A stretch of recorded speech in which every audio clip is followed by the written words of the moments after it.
there are more than 1 billion people with disabilities in the world. Realizing their rights is a matter of justice and an investment in our common future. It is also central to realizing the core promise of the 2030 Agenda, to leave no one behind. The United Nations Disability Inclusion Strategy is my commitment to achieving transformative change, to raise the UN's performance on disability inclusion, not just in its policy, but also in its programs and operations. Our destination is clear: a world in which all people, including people with disabilities, can enjoy equal opportunities, have a full say in decision-making processes, and truly benefit from economic, social, political, and cultural life. Every person should expect nothing less. Together with people with disabilities as agents of change, we can build an inclusive, accessible, and sustainable world for all. Thank you.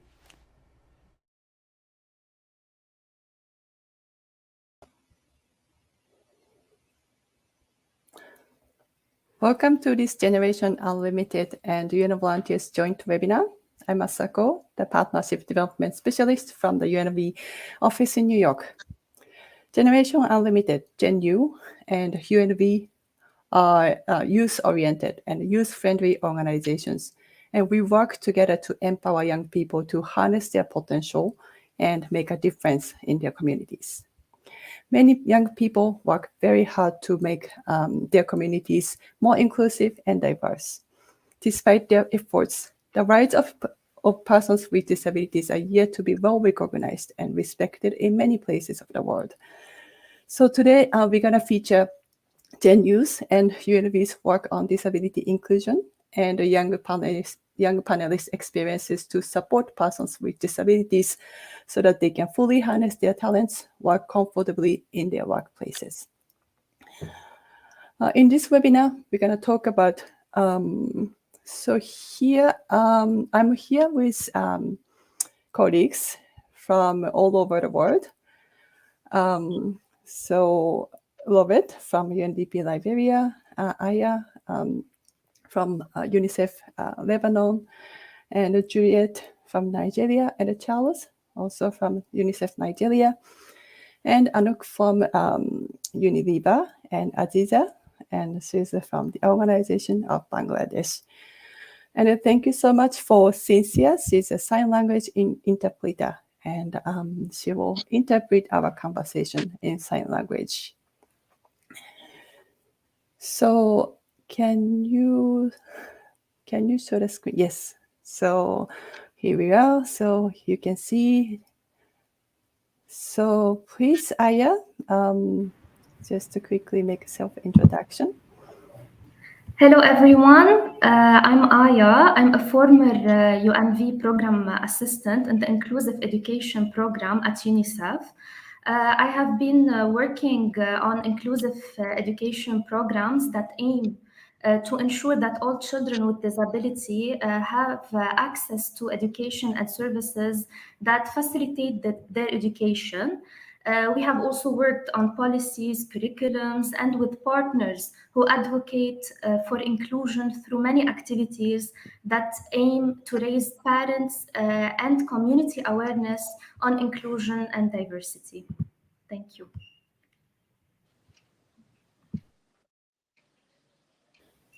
So next, Lovett. Okay, thank you, and good afternoon from my end. Hello, good morning, wherever you are. I am Lovett Michael Weah, and I am a national UNV specialist from Liberia, serving as youth coordinator with UNDP Liberia. I have worked and continue to work with persons with disabilities. By the beginning of this year, the close of last year to the beginning of this year, we worked on the National Action Plan, and the aim is to ensure that policies are put in place for persons with disabilities to be included within the development of Liberia and other institutions. So there are several other works we do. We work with individuals with disability, institutions with disabilities, both from the government standpoint and from the CSO standpoint. So our aim is to work both from the grassroots, that is from bottom to top, and from top to bottom, so as to ensure that no one is left behind. Thank you, and over.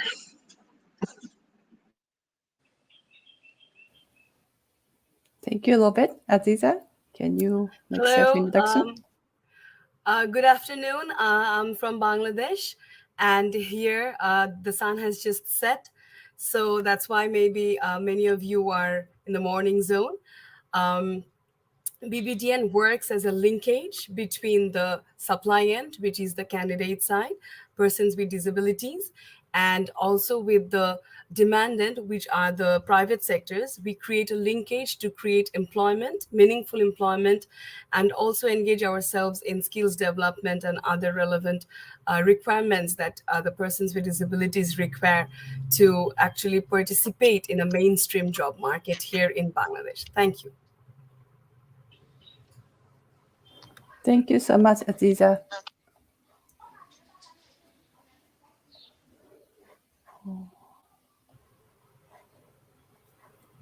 So, Anouk? Hi, everyone. My name is Anouk. I'm the head for social equity and inclusion at Unilever. I have blondish hair. I wear a white sweater, and I've blurred my background because there's all kinds of boxes behind me because I just moved house last weekend. And I'm very excited to be with you today and to tell a little bit more about Unilever and our disability and inclusion strategy. Thank you so much. Thank you, Anouk. So, Juliet, over to you. Hi everyone, my name is Juliet and I am a U reporter and part of the Young People's Action team for UNICEF here in Nigeria. And it is 2 p.m. here, 14 o'clock here in Nigeria, so it's afternoon. So good afternoon from here.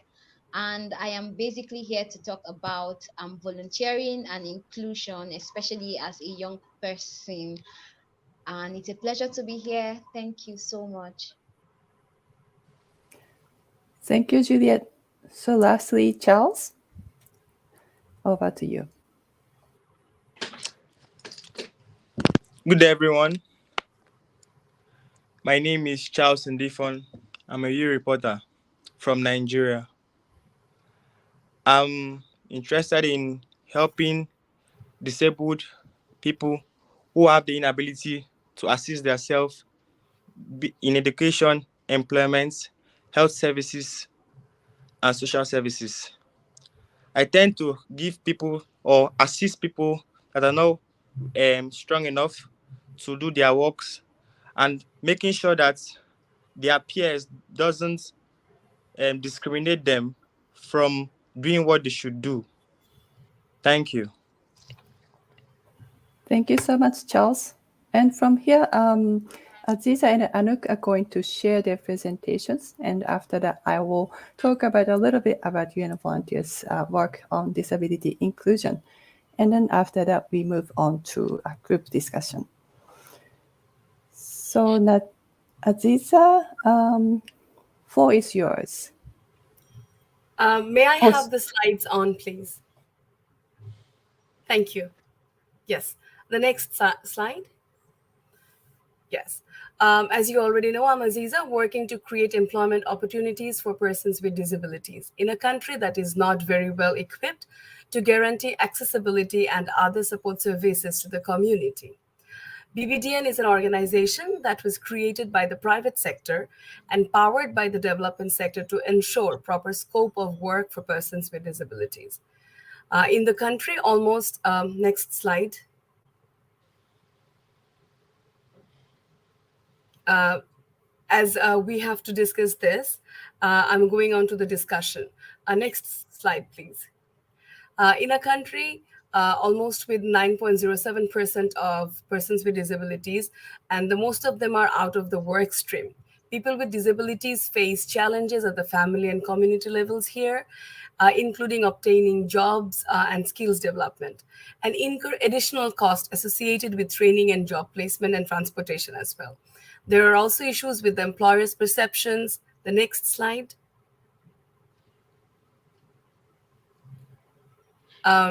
Employers' perceptions of inclusion as well as trends in the job sector. And the next slide, please. There are additionally policy barriers and strategic limitations, such as conflicts between labor laws and rights and protection acts, as well as the lack of universal social protection mechanism, further hinders our progress in inclusion and diversity in Bangladesh. So this is basically the scenario that we are in Bangladesh. Next slide. Now, what is BBDN doing to make the changes, or what are the different things that we are doing? Bangladesh has many companies that employ persons with disabilities, and there are many others who are willing to employ workers with disabilities.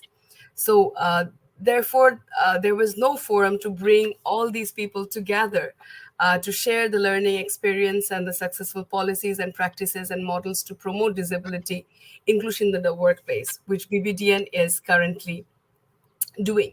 BBDN believes that participation in such a network will facilitate the knowledge sharing, collaboration, and mutually benefited activities leading to increased employment of persons with disabilities. Employers joining BBDN can increase their capacity to address the needs related to diversity, corporate social responsibility, legal adherence, and human resources. Next slide. Our activities are based on these three areas: inclusion services, advocacy and research, and awareness activities. That include sensitizations sessions of the private sector, handholding them to grow up as an inclusive workplaces, organized job fairs and targeted recruitment drives, awareness campaigns, media engagement, research and policy advocacy. Next slide. So as we have been working in both the sectors like employment and also somewhat in the skills development areas for persons with disabilities, we have learned many things about the cause and how things might work better for persons with disabilities. And for that reason, we have a little bit of suggestions for persons with disabilities working in this sector is to improve diversity and equity and inclusion. Persons with disabilities and individuals can educate themselves and develop skills that are in demand in the mainstream workforces.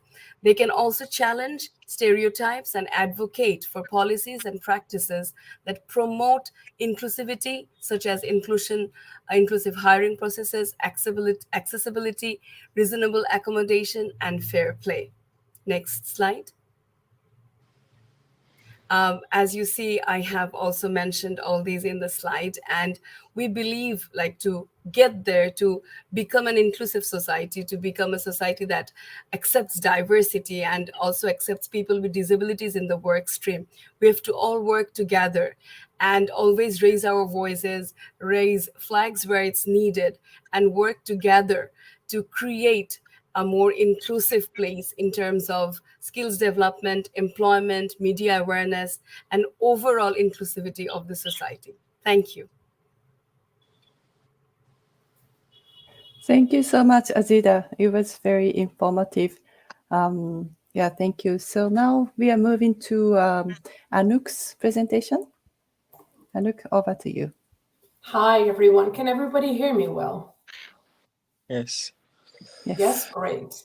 So, so as I mentioned, my name is Anouk, work for Unilever, and I wanted to tell a little bit more about what Unilever is doing in our own operations for persons with a disability. Go to the next slide, please. So here in a nutshell, you can see, an overview of our strategy around equity, diversity, and inclusion. And globally, we focus on 4 identity groups, including people from different race and ethnic backgrounds, persons with disability, women, and people from the LGBTQI plus community. But today I wanted to tell you a little bit more and zoom in on what we do for people with disability. So if you look at our strategy, we have various pillars. So the first pillars is around workforce representation, because we want to build a workforce that fundamentally represents the communities that we serve. So we have a specific target, which is aimed at 5% of the workforce to be made of people with disabilities by 2025. So that's a little bit about the people working for Unilever. The second pillar is really about the culture and capabilities, and making sure that we drive an inclusive culture at Unilever. So we want to build the knowledge and the skills to ensure we have an inclusive culture. So an example is the Enable Network, which is a network founded in 2019. We currently have about 440 employees active in the network, who really kind of do sharing and learning around inclusive workplaces and things they face on a daily basis. Another example is, for example, our Equity Is campaign. Unilever is one of the largest marketeers in the world. And through our advertising muscle, both inside and outside Unilever, we want to make sure we drive inclusivity everywhere. And we want to spread the awareness on the systemic barriers that continue to exist for certain groups in society.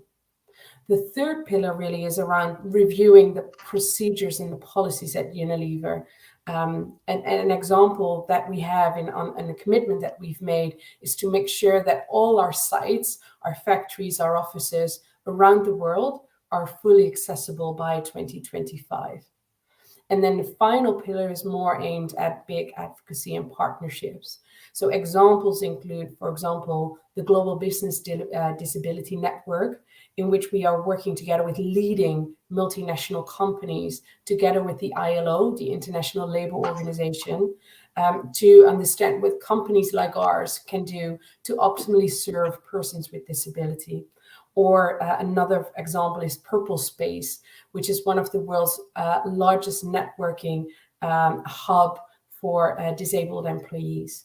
So what I wanted to do next is show you a short film of how we bring that to life at Unilever. This is how kind of Unilever's operations team are driving disability and inclusion through, for example, the use of technology tools, talent and recruitment in our partnership strategy. You will, in the movie, there will be referred to Una, which, as an FYI, is our artificial intelligence tool, which helps employees with their questions, in case you were wondering. Can you please play the video?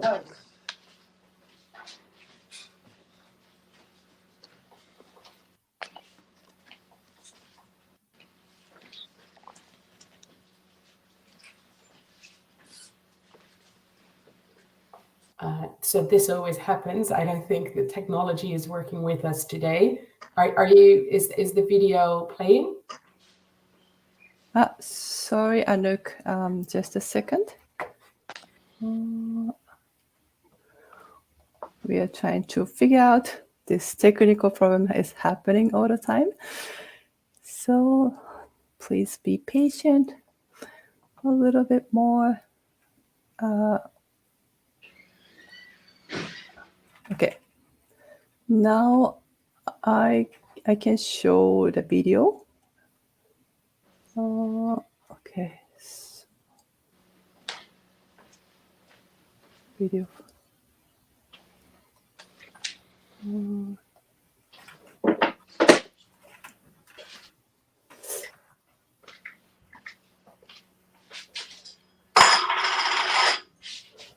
Okay, a little bit slow.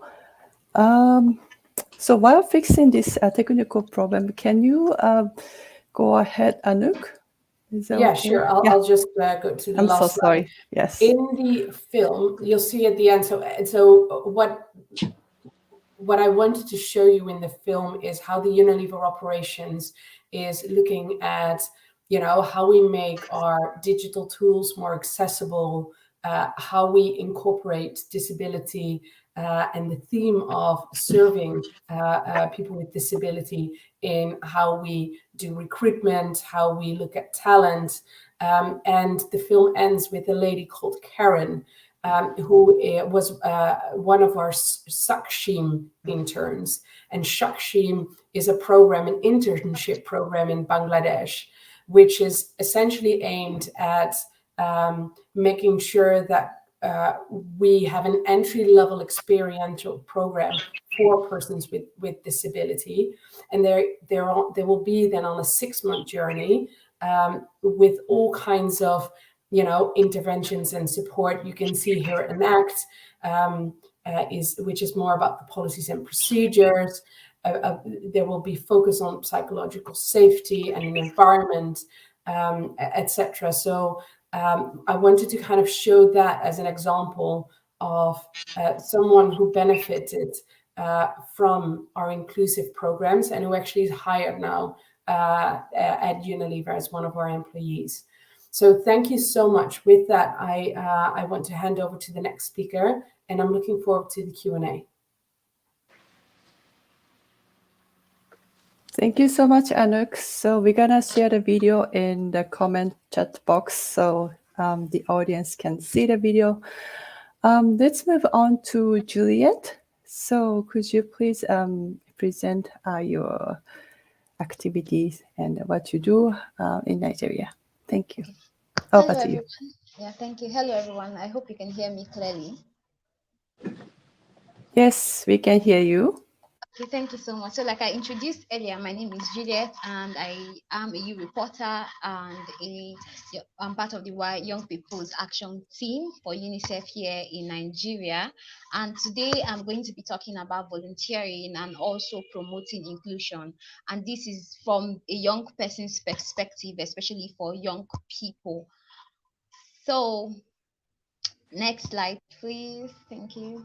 Thank you. So to me, volunteering simply means paying it forward. As a young person, it is important that we pay it forward. And it also means making positive impact in our community. How do you make positive impact in your community? By helping those around you and seeing that systems around you are better and effective. And basically, to sum it all up, volunteering is helping other people lead a better life. And what better way can we do it, or how can we do it, or when can we do it? Volunteering as a young person, it is important that we volunteer because we have the energy, we have the time, we have the luxury of time to volunteer and also help people live a better life. Next slide, please. So as a volunteer, I've been a volunteer since 2019. So basically, I'm just going to be talking about my volunteering experience as a youth reporter, and I'm also going to be sharing about Generation Unlimited and the Young People's Action Team. This is because this is where young people can key in to volunteer for UNICEF. If you want to volunteer for UNICEF, it is important that you join as a youth reporter or Generation Unlimited. This is the opportunity that UNICEF has given us to give back to our community and to make impact in our community. So as a youth reporter, I've had the opportunity to air my views about healthcare, education, youth, unemployment, disease outbreaks, and other pertinent issues affecting the lives of young people through the short message service polls, which was created by Youth Reports. That's a system where young people can report issues going on in their community so that action can be taken. Then also during December last year, I joined over 100 young girls from Africa in the DRC forum, and this is where we were able to young girls between the age of 16 to 24, we gathered together to share our views and what was going on in our community, especially as regarding the girl child, right, in order to promote gender equality. This is where we talked about issues such as gender-based violence. This is also where we talked about how women are not being carried along, right? This is where we talk about inclusion. Most women are excluded in a lot of activities. So we brainstormed ideas on how we can ensure that young women, even young women living with disability, which are mostly excluded in important issues, how we can ensure that everyone is carried along. This is what inclusivity is all about. Next slide, please. Now also I'm going to be talking about Generation Unlimited and Genuine Naija, like we call it. I'm from Nigeria, so whenever you hear Naija, this is how we say we are Nigerians. And it's a public-private youth partnership platform established to support adolescents and youth to successfully transition from learning to earning, right? So as a young person, Genu is a platform that accommodates people, that accommodates every young person, whether young people living with disabilities, every young person across the country, to be able to transition. And through the Generation Unlimited, a platform was created, which is the YOMA platform. The YOMA platform is a platform, digital platform, where young people can learn skills to help them better transition from learning to earning, because we are at a stage where we transition from learning to earning. And also about the Genu platform, there are Genu volunteers. Some of the activities that's been carried out by Generation Unlimited team is helping UNICEF with the birth registration campaign, which happened I think last year. So these are ways that young people can be carried along in helping and in volunteering and being part of the community. Next slide, please. Thank you. I think this is my final slide.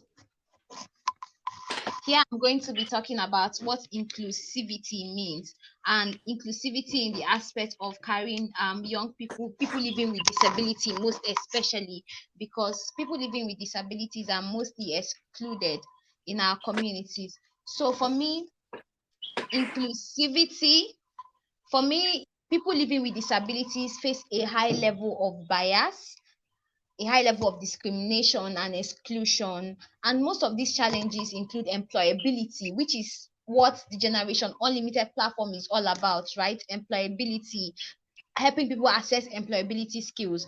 And also, your people living with disability are mostly they have challenges such as access to healthcare services.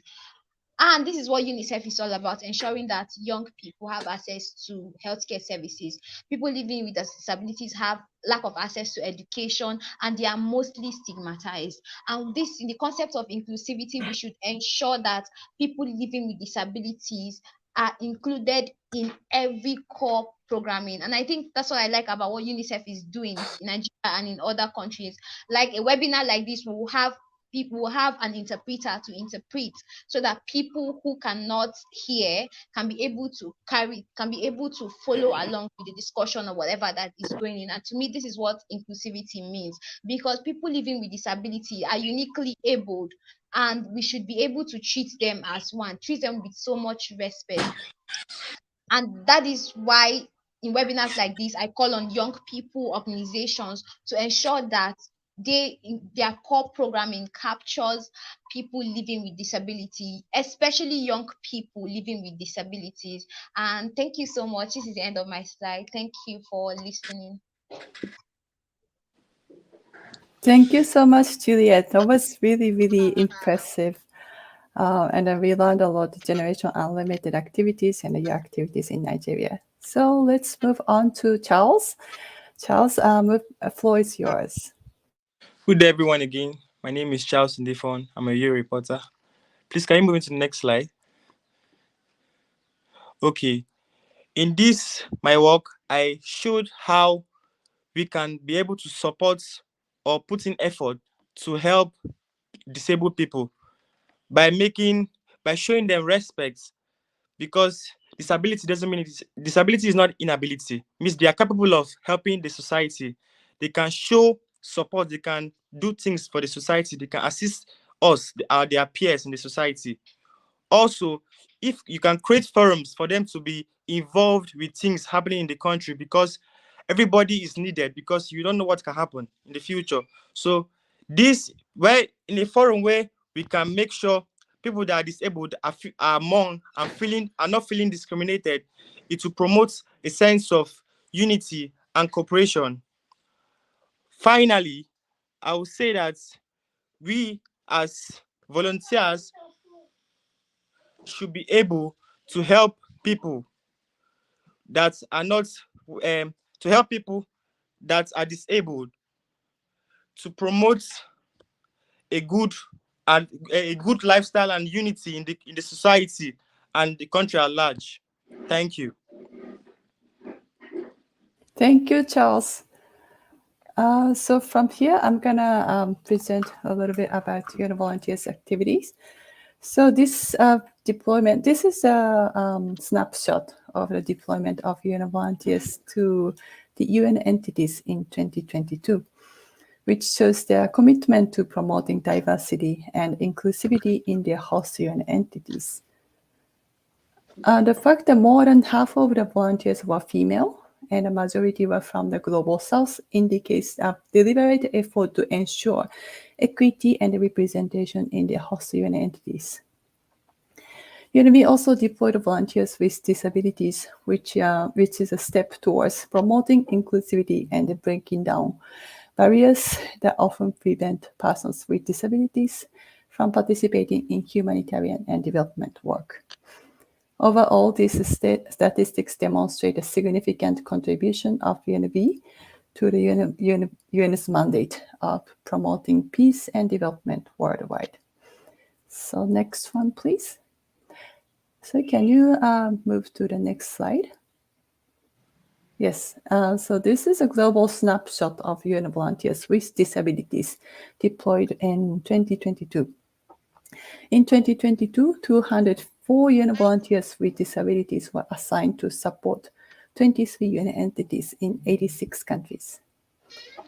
The 5 most common jobs that UN volunteers with disabilities took are 1, program officer, and 2, communications officer, and 3, program assistant, and 4, communications assistant, and 5, community development advisor. And the top 5 countries where UN volunteers with disabilities are from were Bangladesh, Democratic Republic of Congo, Pakistan, Kenya, and Sweden. So can you go back to the previous slide? Yes, I'm gonna share with you a successful program that UNV collaborated with UNDP. UNDP Talent Program for Young Professionals with Disabilities was launched in 2017. UNDP and UNV committed to leaving no one behind. As part of this commitment, the talent program promotes the inclusion of persons with disabilities into our workplaces.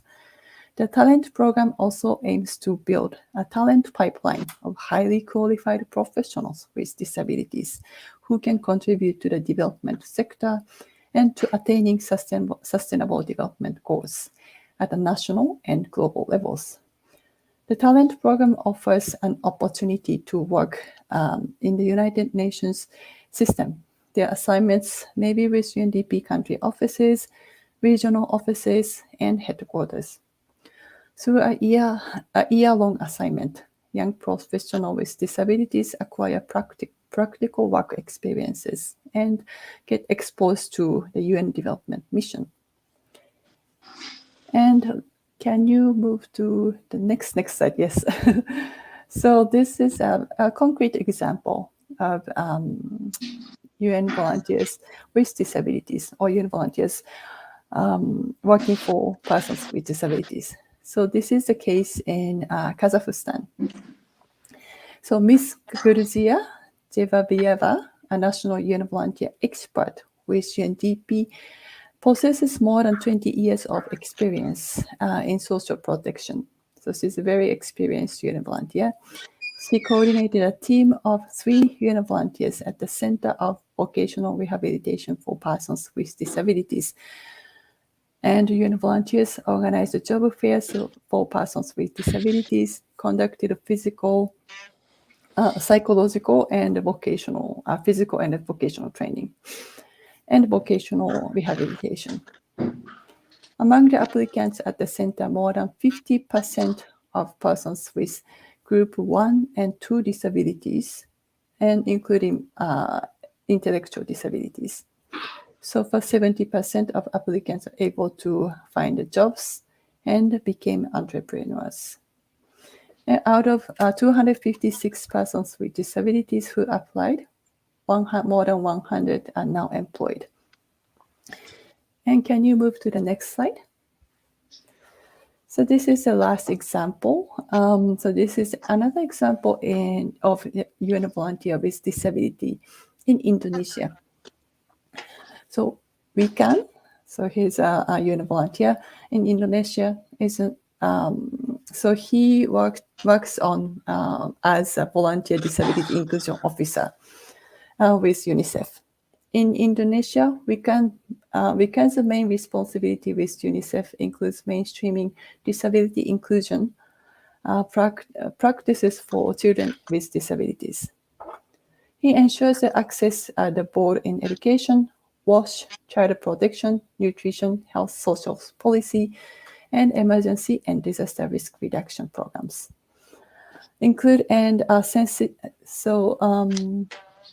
So he also provides an important link between the Organization of Persons with Disabilities and UNICEF by assisting his colleagues as an intermediary to communicate with persons with disabilities. So while working with different counterparts, he has been able to model professional behavior, demonstrating patience and flexibility in adjusting his approaches in his workplace. So this is the end of my presentation. So now if you have any questions, please let us know. So we try to address your questions.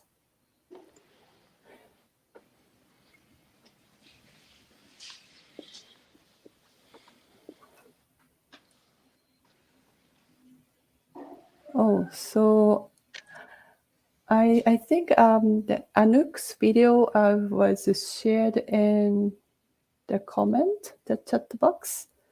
So now you can click and watch her video.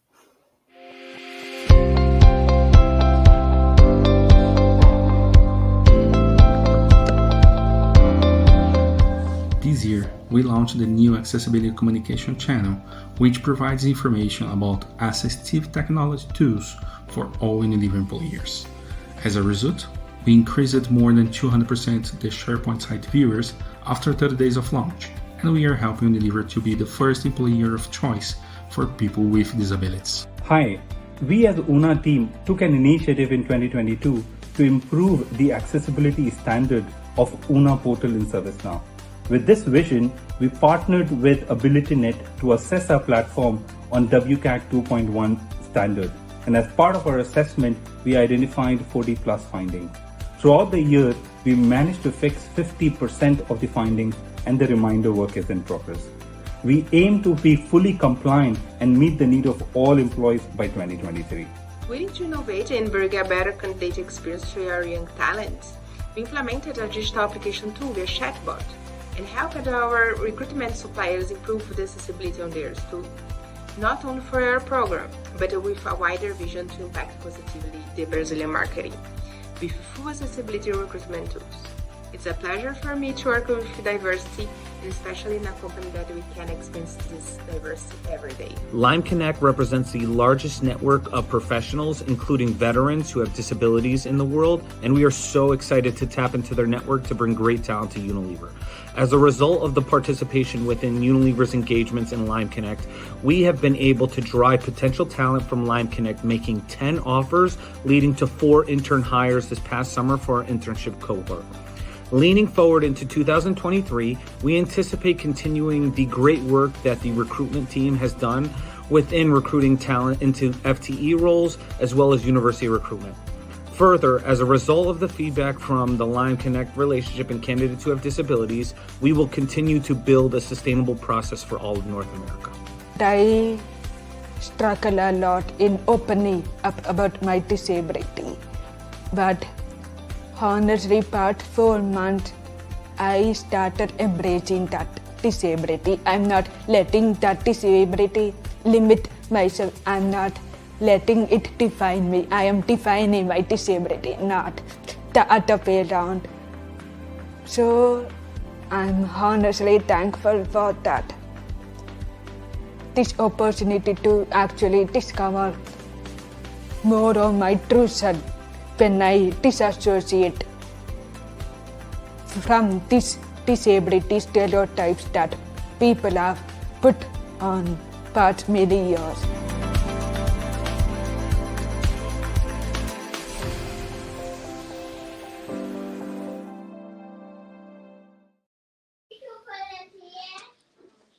So thank you so much. We are so glad that we resolved the technical issue, and we showed a video.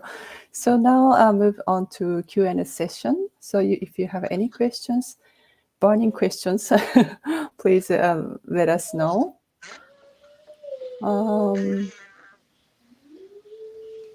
If not, we're gonna move on to our panel discussions. So now from here, I will hand over the moderation to Aziza. Is that okay? So that our panelists, our speakers can share their experiences on disability inclusion in their countries. Hi. Hey. Oh, so sorry. My bad. So I continue to moderate. My bad. So let's move on to our panel discussion. So now we prepared 3 key questions, and I'm gonna ask our distinguished speakers the questions, and then they will share their experiences, their answers. So what is the first question? So, okay. What's the most difficult challenge young persons with disabilities face at their workplaces or communities in your country or in your company or in your organization? So now I'm going to ask Aya. So do you have any comment, insight to share? Hello, everyone again. I will share my experience in Lebanon. Most of the challenges faced by young persons with disabilities in the communities, at their workplaces, or even at their education institutions are related first to the fact of young people hiding their disabilities in fear of being stigmatized by the community.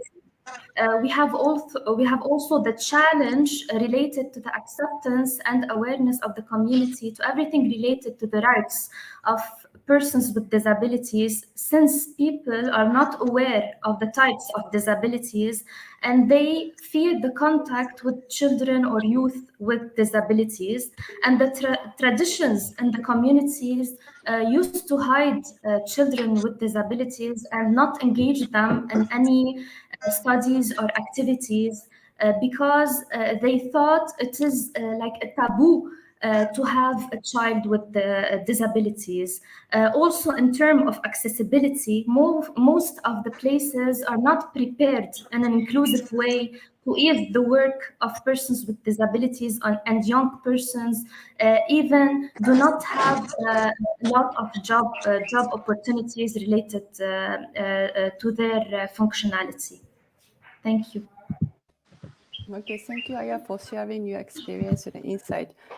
So accessibility is always an issue for persons with disabilities and for everyone, right? So thank you for sharing your opinion. So since we have Anouk here,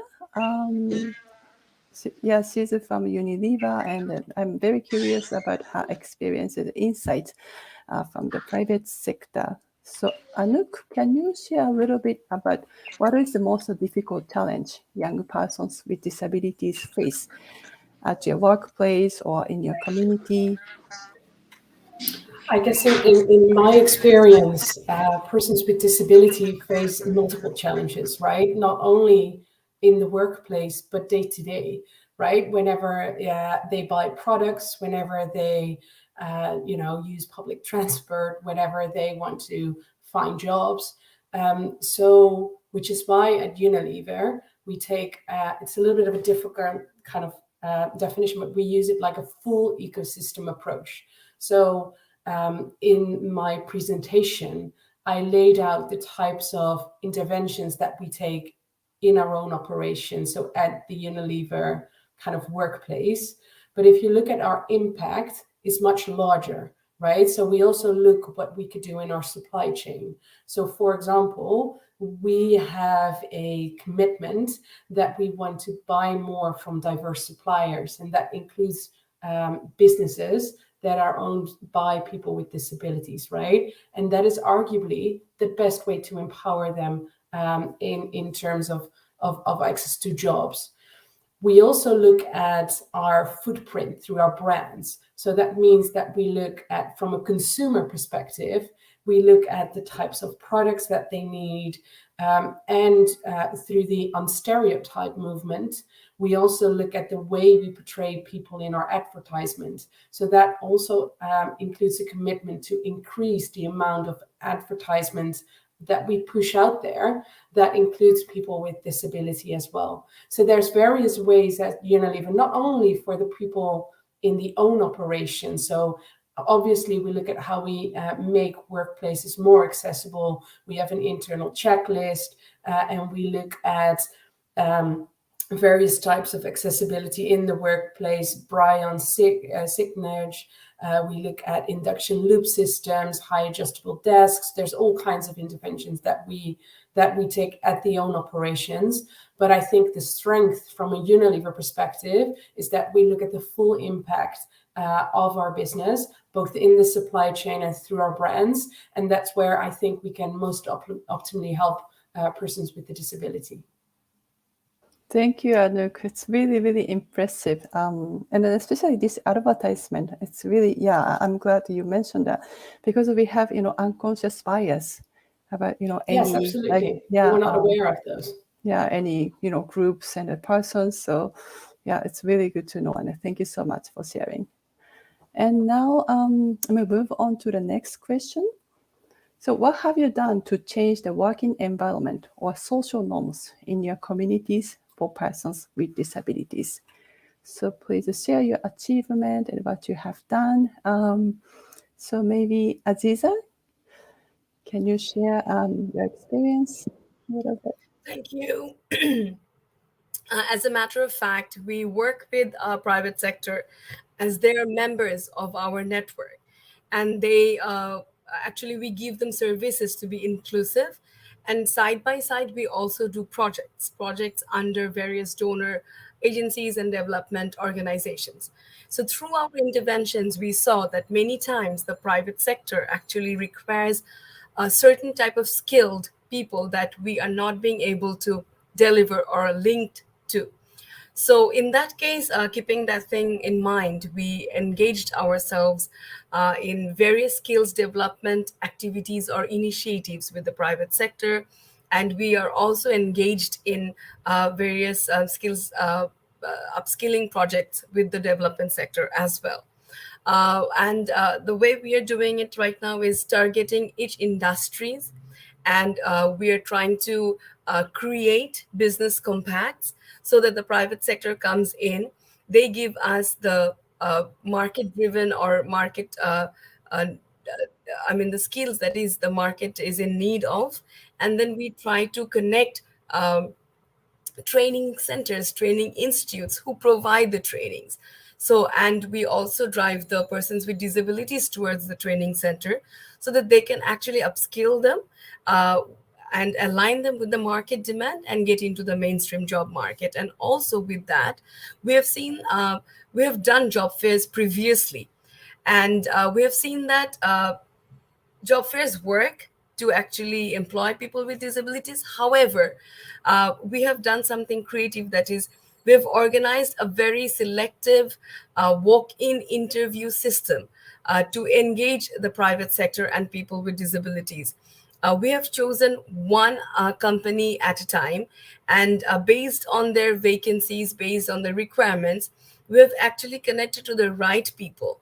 And we only brought those people for an interview session where they could talk and they could have a detailed interview process, and they can choose their employers and the employers can choose their candidates. And we have also engaged in various activities like Gen News and other platforms where we can connect to more persons with disabilities, more candidates, so that when we engage the persons with disabilities, we can actually gather more information, and we can see what the market is in need of and what the people with disabilities are suffering from and their issues. So we actually target each employers at a time, and we work, we develop plans for each employer. Actually, there's no plan like that works for everyone. So we actually take each employer and cater and tailor make their activities and then deliver it to them. So that is what we have been trying to do differently, or trying to make a change with. Thank you, Aziza. That's also very impressive. And then I think this tailor-made approach for persons with disability is very important. Thank you so much. And now, Charles, can you share your comments or insights? So, what have you done to make your community or workplace more inclusive?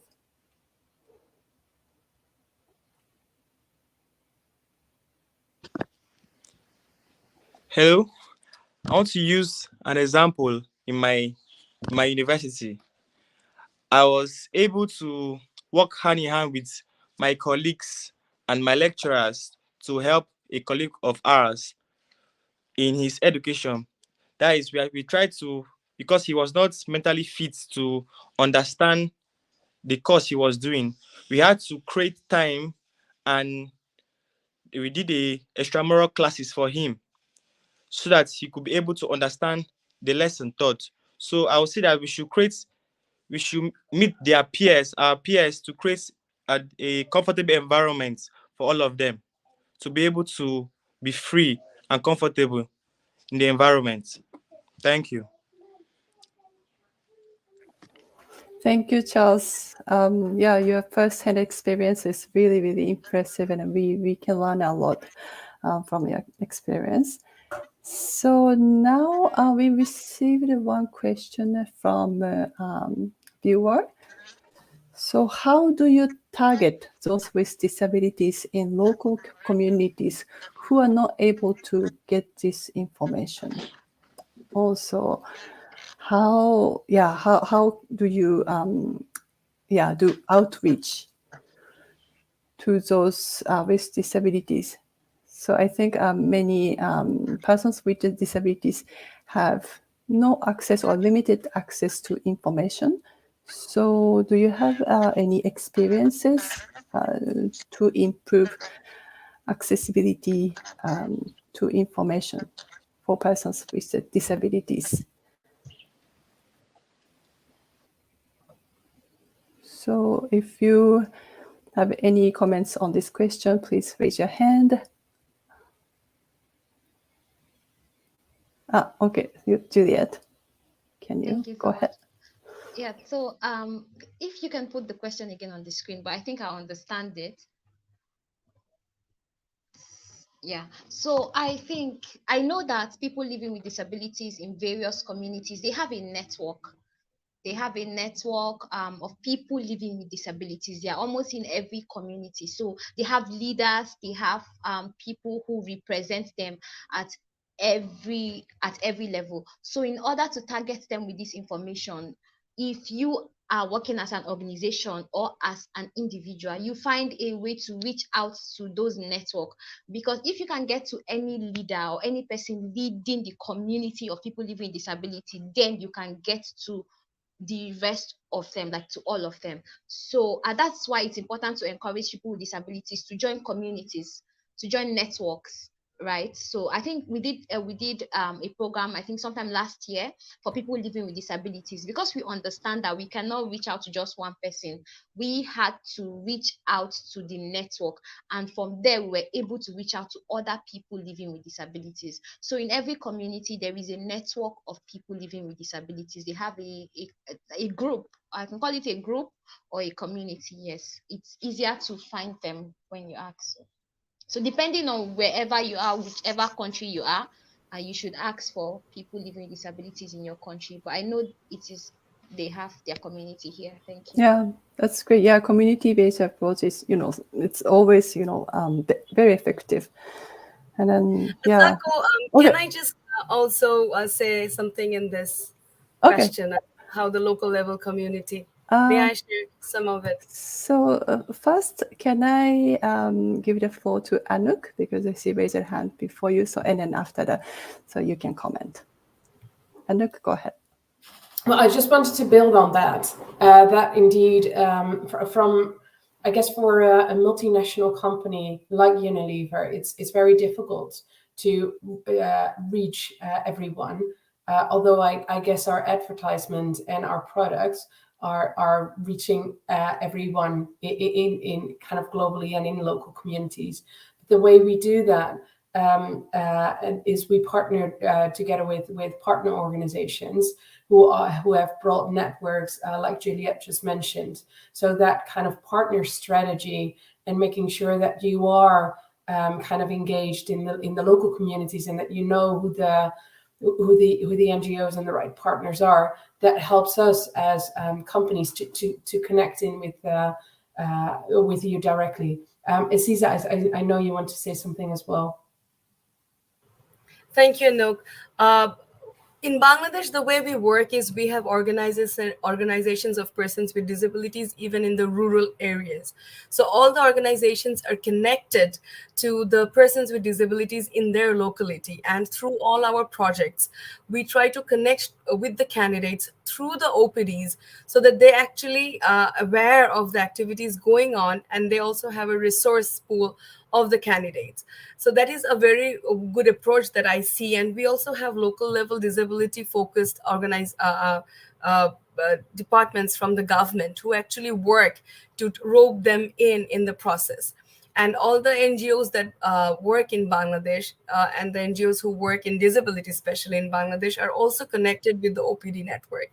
And we are also bringing the network under one umbrella so that, they don't form different umbrellas and different different cohorts for the OPDs. So all the OPDs are actually coming under one roof, and they're creating a pool of candidates, and all the resources, all the skills that is being given to the persons with disabilities are being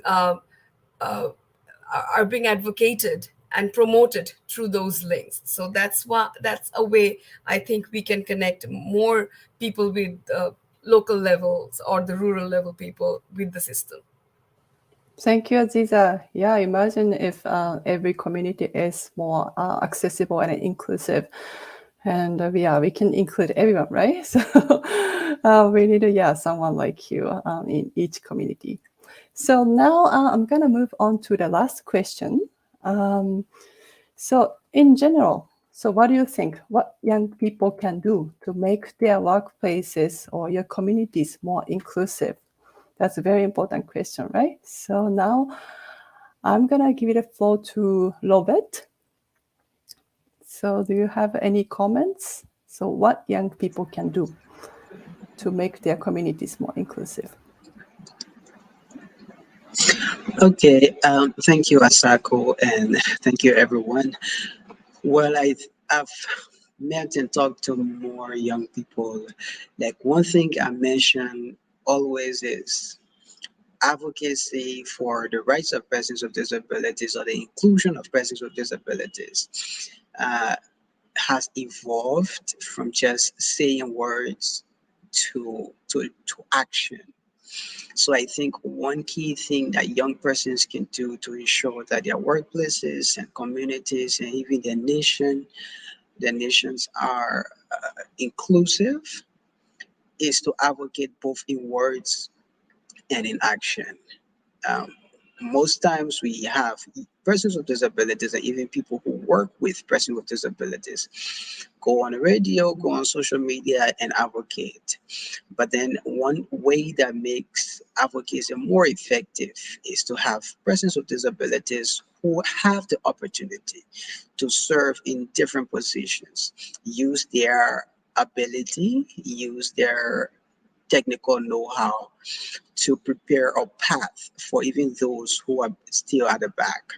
So if a person with disability is employed as, take for instance, a computer analyst, the work he does in that company gives him the leverage to have more jobs and even opens the door for people who did not believe earlier on that persons with disabilities are capable. I mean, through that work, they kind of understand the work that person and the capabilities of persons with disabilities. So that's one way I think young people can ensure that their working place and their communities are inclusive. Advocacy, both through verbal means and through action-oriented means. That's one thing. Another thing that we could do to ensure that the communities are inclusive is to take action. This kind of actions, not necessarily individual but collective. Persons with disabilities stay united. Institutions that work with persons with disabilities stay united. Most countries, you have many CSOs working with persons with disabilities. However, their portfolios are slightly different, and their portfolios are sometimes overlapping each other. So it makes the effect of what they do to serve not to work as effectively as it should. In a case that we have about 10 to 20, maybe 50 different institutions working with persons with disabilities on a united banner, it gives a clearer picture of which institution is responsible for working in the accessibility sector, which CSOs or institutions are responsible for working in the education sector. Like that work go in a once the work is synchronized, you kind of understand and know and understand that, yep, this is working. The impact of the work of CSOs and young people who are into organizations, building and working for persons with disabilities, their impact is also felt as well. So those are the two things, two ways I think persons with disabilities can be included within both their working spaces and their communities as well as their nations. Thank you and over.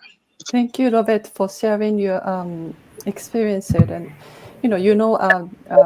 very well about their needs, and then yeah, it's really impressive to learn that their needs are on the ground.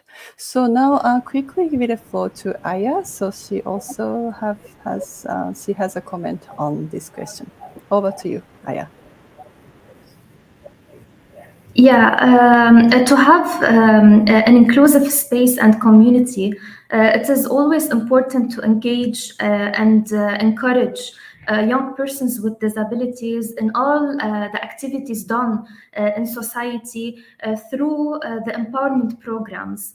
And it's very important to make sure their participation is there in all the program phases, from planning to evaluation. It is also important to raise awareness and talk about the rights of the persons with disabilities, ensuring that everyone is aware of the types of disabilities and the capabilities of each person, to see the person first and not the disability, aiming for an inclusive space and accepting everyone.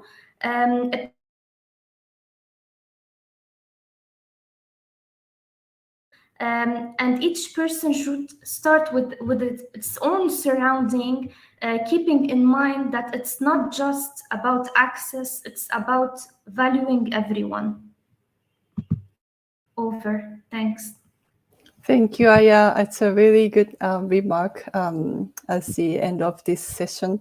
Yeah, I agree. So we should look at the person first, not the disability. So, how much we love loving people, like, we are women and men and disabled and etc. But we should look at the person first. And then, it helps us have a community more inclusive. So thank you very much, everyone, for participating in this session. And then thank you so much for everyone in this room for joining us. And I hope you guys are inspired by these wonderful speakers. And of course, we will continue our discussion to make our communities more inclusive. So thank you so much. So have a wonderful day or afternoon or night. Bye. There are more than 1 billion people with disabilities in the world. Realizing their rights is a matter of justice and an investment in our common future.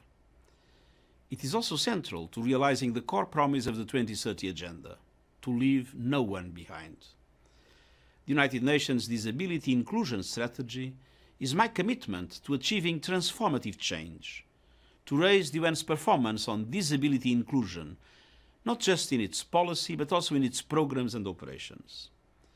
Our destination is clear: a world in which all people, including people with disabilities, can enjoy equal opportunities, have a full say in decision-making processes, and truly benefit from economic, social, political, and cultural life. Every person should expect nothing less. Together with people with disabilities as agents of change, we can build an inclusive, accessible, and sustainable world for all. Thank you.